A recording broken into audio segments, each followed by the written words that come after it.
Today, we're venturing into the hauntingly beautiful world of Senua's Saga, a gripping tale set in Viking Iceland that delves deep into eerie folklore through the eyes of Senua, a warrior battling psychosis. Prepare for a journey filled with conflicting voices and surreal visuals. Stick around as we explore what this game has to offer, and don't miss my final rating at the end. Quick note, this is a sequel to the 2017 release Hellblade: Senua's Sacrifice. If you haven't played that yet, I recommend checking it out first, as there may be possible spoilers ahead.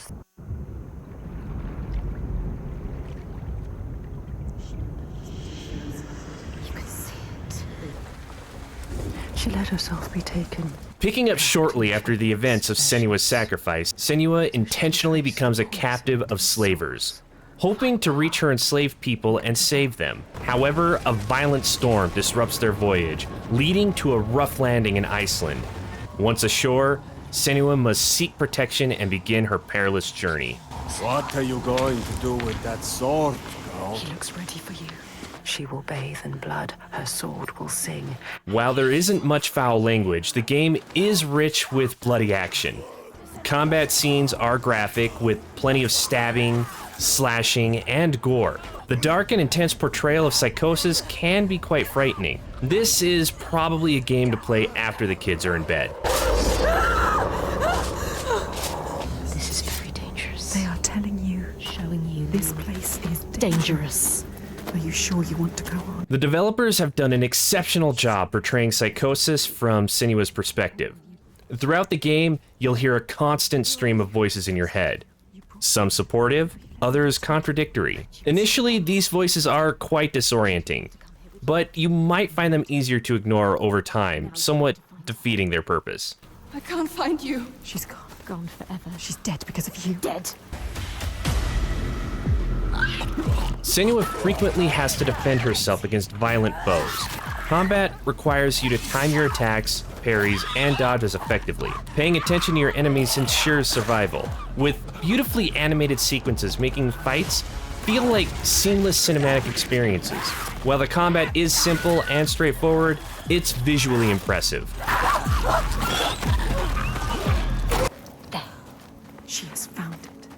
Senua's journey isn't just about fighting. You'll often need to observe your surroundings and solve puzzles, from altering the world around you to identifying runic shapes. Some puzzles repeat, which helps in understanding the mechanics, but doesn't necessarily make them easier to solve. You found the first part, yes. 2 more to go. 2 more. The skalds say that the neighbors fought. Exploring off the beaten path can lead to discovering special trees or totems that reveal short Nordic tales. Some stories require multiple totems, and missing one can make the narrative confusing. Despite my thorough exploration, I still missed several collectible stories by the end. In the lands of your birth, and in these lands too. She's here. You need to run. Run! Senua's Saga is a stunning narrative experience. The visuals are phenomenal, and the depiction of Psychosis through Senua's eyes is unique and captivating, if you can handle it.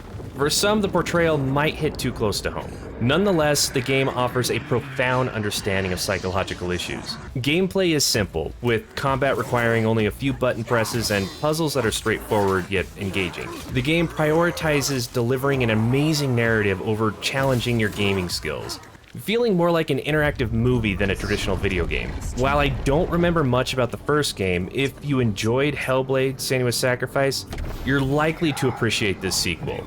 It seems to have fewer puzzles, but offers a similarly rich experience with a new story. Now, I've seen a lot of praise for this game so far. Have you played this or the first Hellblade? If you had, I would love to hear your take on it, so please let me know in the comments your thoughts. While you do that, let's get these ratings underway. Visuals were amazing. The characters were very realistic, and the way fights worked out were great. I'm handing out a 5. The story was dark, and a unique experience with Psychosis. It's unnerving in a good way.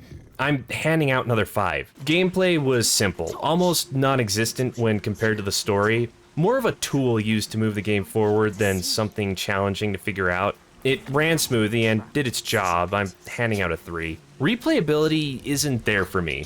I enjoyed the game once, but see no reason to go back through. It's a linear game that doesn't change. I feel like once is enough to enjoy the game. I'm giving it a 1. Fun is a tough one. I really enjoyed the experience, but fun doesn't really come to mind for this game. I'm not sure what I would call it other than a great narrative experience. I'm giving it another 4. Giving Senua's Saga an average score of 3.6 out of 5. Because of that, I'm placing it up on the top shelf. I definitely recommend you check this game out. If you haven't played the first one though, you should see that one first. I know that it has been on sale in the past for a very good price. If you don't like the first one, you wouldn't like this. If you still don't feel like this game is for you, check out other games I reviewed with great stories or the action adventure list. I'm positive we can find something for you in those lists.